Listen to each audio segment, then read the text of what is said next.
بسم اللہ الرحمن الرحیم۔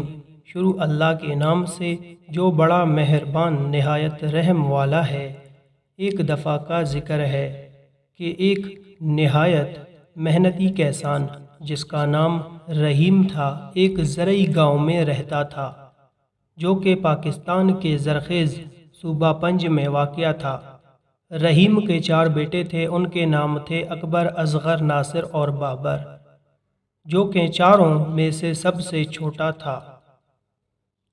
یہ چاروں بھائی دوسرے سب ان بچوں سے مختلف تھے جو کہ قریبی دیہی علاقوں میں رہتے تھے، کیونکہ یہ چاروں اپنا زیادہ تر وقت کھیلنے اور شرارتیں کرنے میں گزارتے تھے۔ جب ہمسائے میں رہنے والے لوگ ان بھائیوں کی شرارتوں سے تنگ آ جاتے تو وہ رحیم سے ان کی شکایت کرتے، تب وہ سب شرارتی بھائی بھولے بھالے بن جاتے اور وعدے پر قائم رہنے کا ارادہ کیے بغیر ہمسایوں سے معافی بھی مانگ لیتے۔ گاؤں میں ایک پرائمری اسکول تھا۔ رحیم نے اپنے چاروں بیٹوں کو وہاں اس امید میں داخل کرا دیا کہ ان کے اندر کوئی نظم و ضبط قائم ہوگا، مگر یہ سب بھائی روزانہ اسکول بہت دیر سے جاتے اور استاد خواہ کتنی دفعہ ڈانٹ ڈپٹ کرتے مگر وہ اپنے طور طریقے نہ بدلتے۔ رحیم بہت ہی رحم دل انسان تھا اور اس نے کبھی اپنے بیٹوں کے ساتھ سخت کلامی نہیں کی، بلکہ وہ ان کے پاس بیٹھ جاتا اور ان کو دلائل دے کر سمجھانے کی کوشش کرتا۔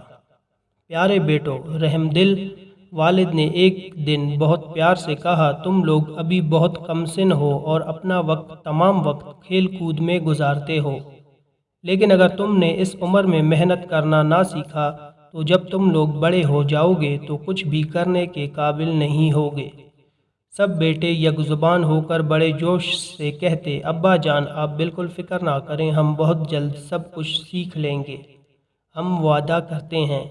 لیکن جیسے ہی ان کے والد انہیں ایک اور موقع دینے کے لیے راضی ہوتے تو چاروں بھائی اپنا وعدہ فوراً بھول جاتے اور جلد ہی اپنے پرانے طور طریقوں پر اتر آتے اور وہ جدھر بھی نکل جاتے شرارتیں کرتے، تباہی اور بربادی ڈھاتے نظر آتے۔ اگر کوئی ان سے کوئی کام کرنے کے لیے کہتا تو وہ سب طرح طرح کے بہانے بنا دیتے، جبکہ دراصل یہ چاروں بھائی نہایت سست اور کاہل تھے۔ پھر اسی طرح دن، مہینے اور سال گزر گئے اور یہ چاروں بڑھ کر جوان ہو گئے۔ انہوں نے پڑھنا لکھنا بالکل نہ سیکھا اور نہ ہی انہوں نے کھیت پر کوئی کام والد کی مدد کے لیے کیا۔ وہ ہمیشہ ایک دوسرے کو اپنی من گھڑت فضول باتوں اور مشکلات کے لیے الزام دیتے رہتے اور ان میں سے کسی ایک نے بھی کبھی ایک دفعہ بھی اپنے برے طور طریقے کے لیے اپنی ذمہ داری قبول نہیں کی۔ آخر رحیم ایک ضعیف اور بوڑھا آدمی ہو گیا، مگر وہ پھر بھی کھیت پر سارا دن خود اکیلا ہی کام کرنے پر مجبور تھا۔ یہ کام ایک بوڑھے آدمی کے لیے بہت محنت کا تھا اور رحیم کو وہ دن بہت مشکل لگنے لگے تھے۔ فصل کی پیداوار میں بھی کمی آ گئی اور اس کے ساتھ ہی اس دولت میں بھی جو کہ وہ فصل کو منڈی میں بیچ کر حاصل کر سکتا تھا۔ رحیم اور اس کی بیوی اپنے مستقبل کے بارے میں بہت پریشان تھے، مگر وہ چاروں بھائی ان واقعات کے بارے میں بالکل بھی پریشان نہ ہوتے تھے۔ کبھی کبھار وہ کھیت میں اپنے والد کی مدد کرنے چلے جاتے، لیکن زیادہ تر اپنے بچاؤ کی خاطر بہانے بناتے رہتے۔ وہ تمام دن صرف نکمے بیٹھے رہتے، کھاتے پیتے اور آرام سے سوتے۔ اگر کبھی کوئی اکبر سے کہتا کہ وہ کھیت پر جا کر اپنے والد کی مدد کرے تو وہ کہتا دوسرے تینوں میں سے کوئی جا کر مدد کرے، کیونکہ میرے تو سر میں درد ہے وغیرہ وغیرہ۔ اسی طرح ہر ایک بھائی کو جب بھی کوئی کسی کام کرنے کو کہتا تو وہ اسی قسم کا بہانہ بنا دیتا اور ان میں سے ہر ایک اپنے دوسرے بھائیوں میں سے کسی ایک کو وہ کام کرنے کے لیے پیش کر دیتا۔ پھر ایک ایسا وقت آیا کہ رحیم واقعی اس قدر ضعیف اور بیمار ہو گیا کہ کوئی کام کرنے کے قابل نہیں رہا اور اس نے حقیقت میں یہ محسوس کیا کہ وہ زیادہ دیر تک زندہ نہیں رہ سکے گا۔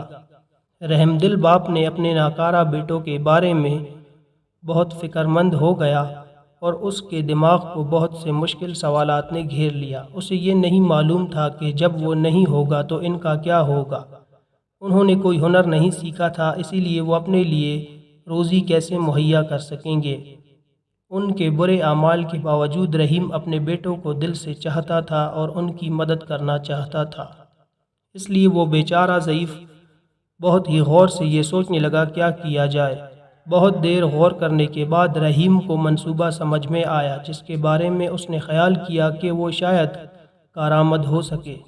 پھر وہ خود بخود مسکرایا اور اس نے اپنی بیوی سے کہا کہ وہ اس کے 4 بیٹوں کو بلا کر لائے تاکہ وہ اس کے سامنے آ کر بیٹھیں اور اس سے پہلے کہ وہ قبر میں جا سوئے انہیں اپنی وصیت سنائے اور نصیحت کے چند الفاظ بھی کہہ سکے۔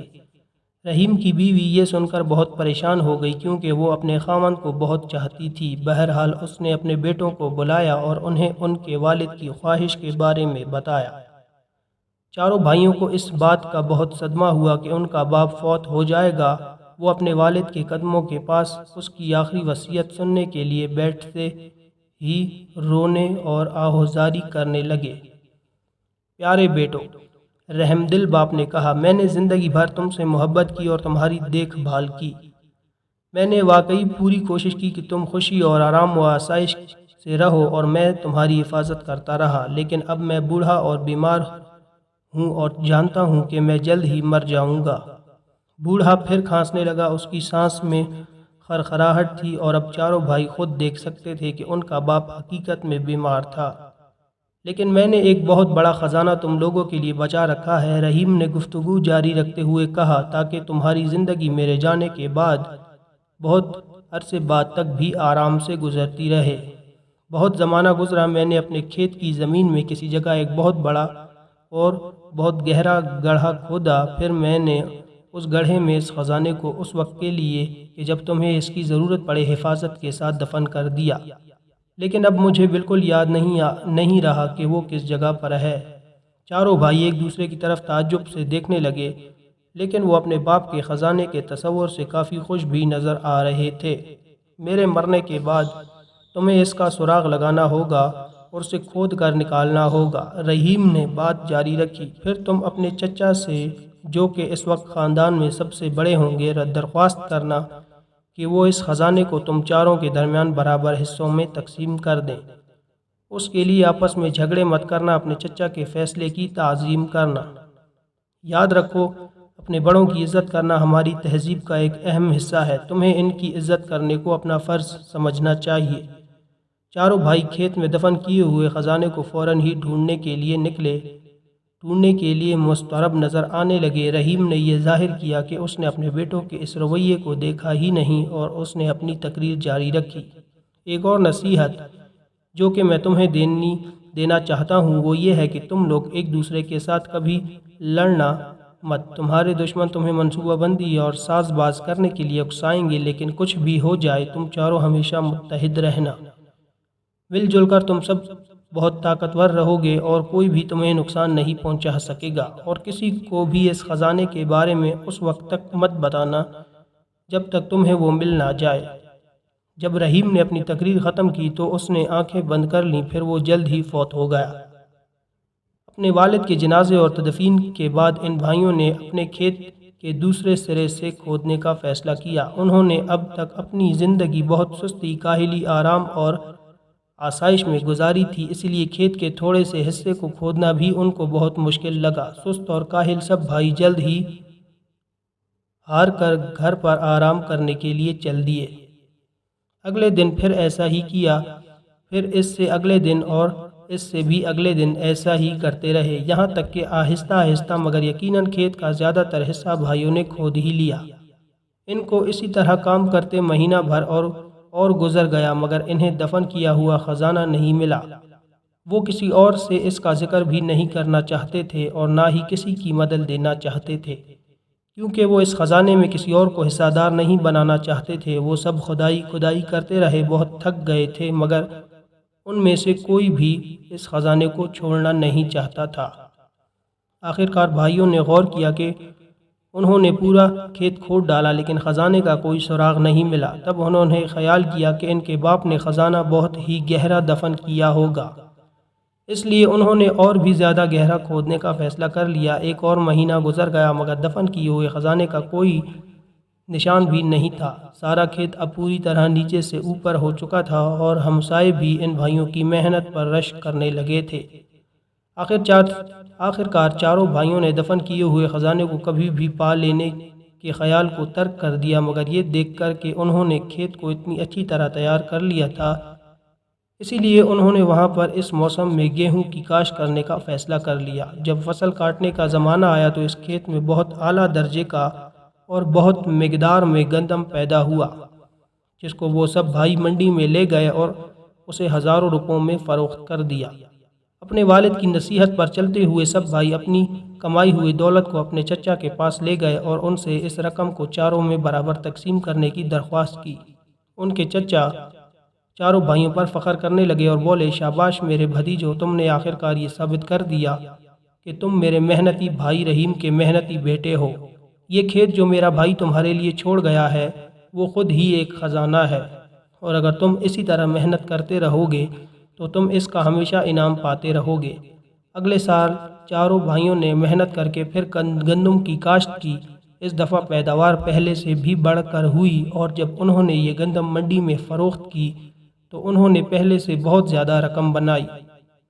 کچھ سال تک اسی طرح کام کرنے کے بعد چاروں بھائی کافی امیر ہو گئے اور اپنے کام میں بھی خوش رہنے لگے۔ آخرکار یہ واضح ہو گیا کہ اکبر، اصغر، ناصر اور بابر نے دفن کیے ہوئے خزانے کے معمے کو حل کر لیا کہ اصل خزانہ تو محنت اور ترتیبی نظام کا صلہ تھا۔ چاروں بھائی اپنے والد کی ہوشیاری اور دوربینی پر فخر کرتے تھے، کیونکہ صرف وہی تھا کہ جس نے ان کو محنت، نظم و ضبط، اتحاد اور اپنے بڑوں کی تعظیم کی فضیلت کا سبق دیا تھا۔ بے شک ناظرین، ویڈیو آپ کو پسند آئی ہو تو ویڈیو کو لائک کر دیں اور ساتھ میں چینل